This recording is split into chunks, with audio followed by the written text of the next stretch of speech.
Some gamers have argued that Proteus isn't a video game. With no risk of failure, no real challenge to speak of, and very basic player interaction with the world, Proteus doesn't really have much gameplay. We don't think this takes away from the fact that Proteus is a beautiful, emotionally charged experience you should consider.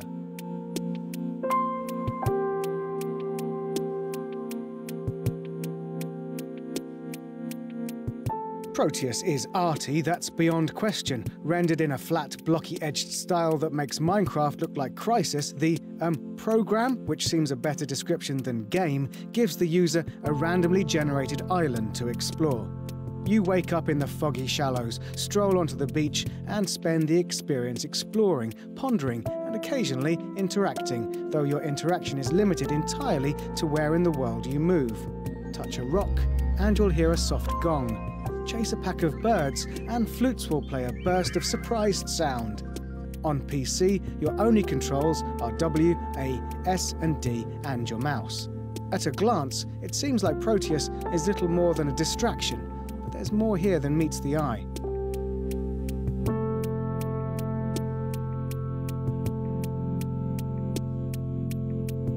As we explored the island, we got drawn into the feel of Proteus. The 2D wildlife, the strange standing stones, and the slowly changing plant life are beautiful in a minimalistic way.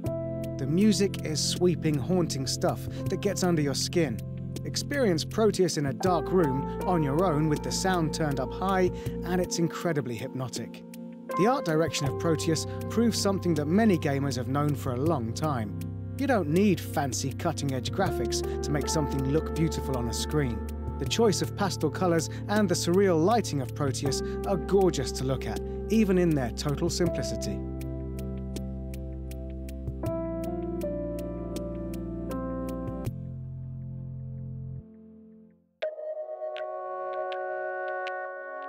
Proteus is incredibly easy to spoil, and we'd advise that you go in without reading up on the title at all. We aren't going to tell you what happens as you spend time on the island. We definitely aren't going to even hint at how Proteus concludes. But you've got our guarantee that if you let yourself sink into the simple, rich world Ed Key and David Kanaga have created here, and it will only take one single evening, you'll come away from Proteus with a deeply pleasing set of experiences under your belt.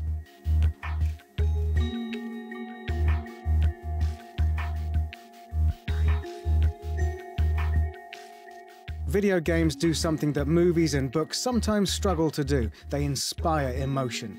Interactivity makes a piece of media completely different to something you simply observe.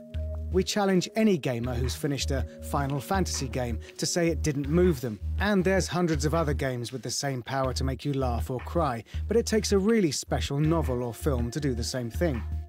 Proteus might not fit the definition of a video game, but when we finally sat back from the screen at the end of our first playthrough, we felt a huge rush of emotional release. There's a meditative side to Proteus. The lack of challenge, the calm environment, and the way the limited narrative progresses are all reflective and often restful. There's nothing quite like a playthrough of Proteus if you need time to think and calm down.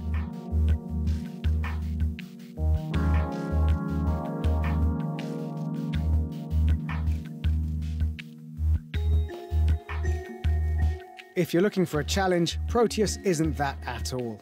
If you find the conclusion of a good story satisfying and want to get sucked into the feel of a place, there's something here that we've only seen before in titles like Journey or Dear Esther.